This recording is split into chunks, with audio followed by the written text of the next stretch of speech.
राधे राधे आप सभी को।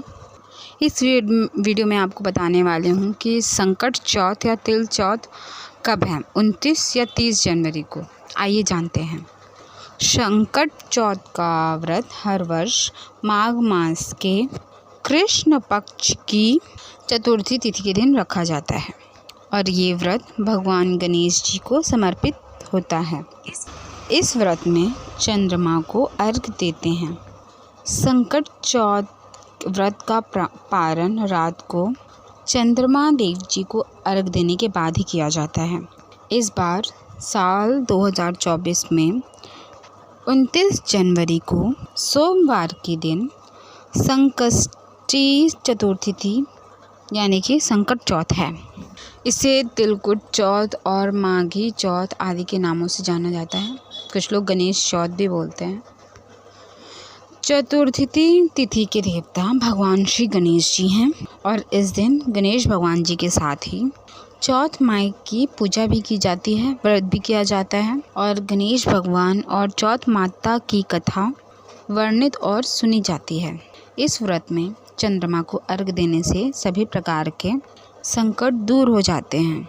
विघ्नहर्ता भगवान गणेश जी अपने भक्तों को के सभी संकट दूर करते हैं और उनके सारी कामनाएं पूर्ण करते हैं।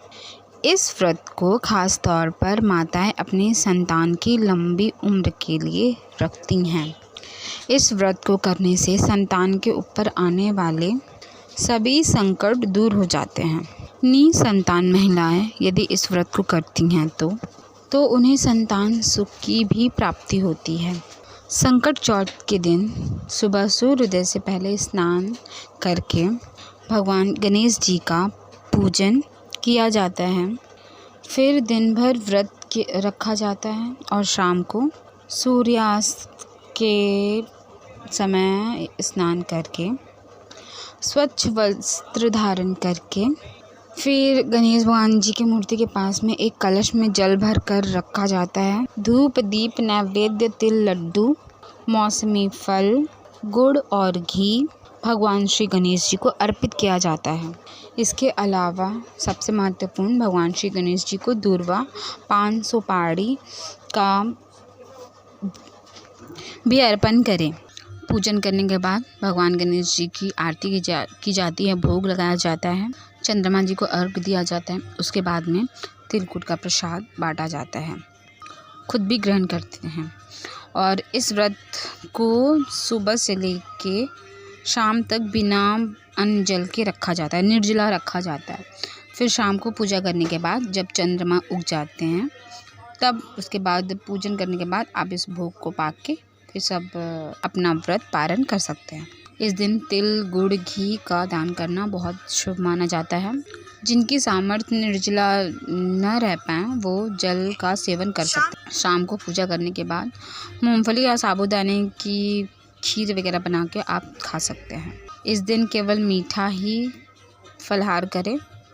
आज के दिन श्री भगवान गणेश जी के साथ ही पूरे शिव परिवार की भी पूजा करने से फल प्राप्त होता है। इस दिन भूलकर भी काले या भूरे रंग के वस्त्रों का प्रयोग नहीं करना चाहिए।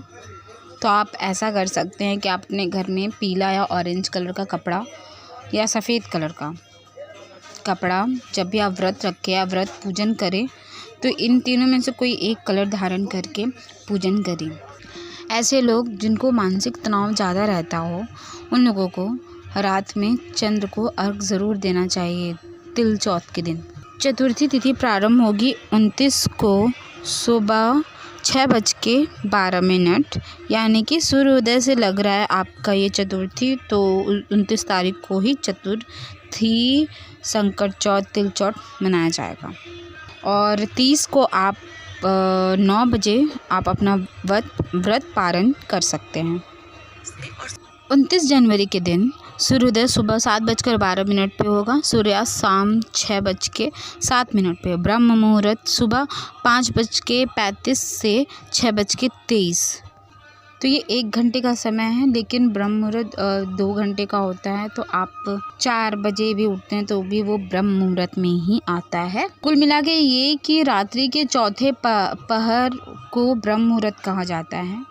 उस दिन अभिजित मुहूर्त दोपहर 12:17 से 1:01 तक, अमृतकाल सुबह 11:44 से 1:32, चंद्रोदय का समय रात 9:18। तो यहाँ चंद उदय होने के बाद ही पूजा प्रारंभ की जाती है। तो 9:18 है तो आप पूजा करते रहें, फिर 9:18 पे ही आप जल उन्हें अर्घ देंगे। फिर अर्घ देने के बाद पूजा आरती हवन करने के बाद आप सबको प्रसाद वितरण करके वो भोग पाएँ। राहु काल सुबह 7:30 से 9 बजे तक रहता है। सोमवार के दिन हमेशा यही समय होता है राहु काल का। कभी कभी क्या होता है कि तिल चौथ के दिन माघ मास का चल रहा है, तो इस टाइम बादल भी रहते हैं, तो कभी कभी चांद नहीं दिखाई देता है।